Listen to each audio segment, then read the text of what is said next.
Pamirsa kebijakan efisiensi anggaran, mejanten mausana becik turnenten adung sarang pebuat nyane. Wenten sektor saninenten side kekirangin dana anggaran nyane sekadi kesehatan saha pendidikan.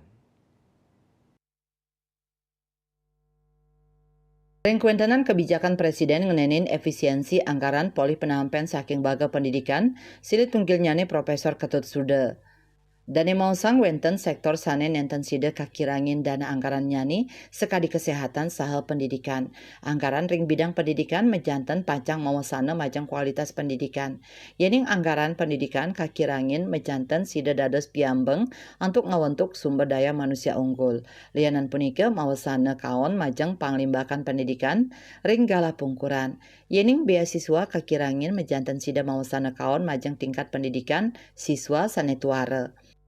Itu justru di masyarakat sekarang ada pro kontra ya terhadap kebijakan ini.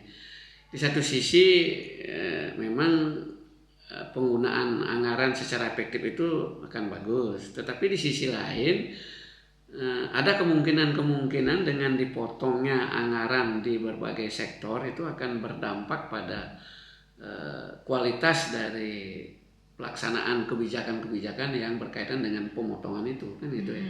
Misalnya kalau di dunia pendidikan dipangkas, nanti khawatirnya beasiswa bagi anak-anak yang memang membutuhkan itu juga menjadi berkurang.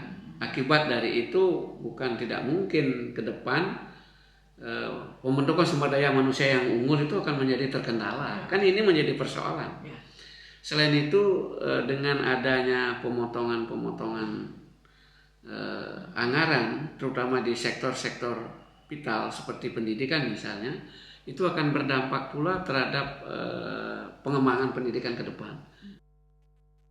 Kawohin anggaran ring bidang pendidikan kantun kabuatang sekadi anggaran anggen ngwentenin internet ring pelosok.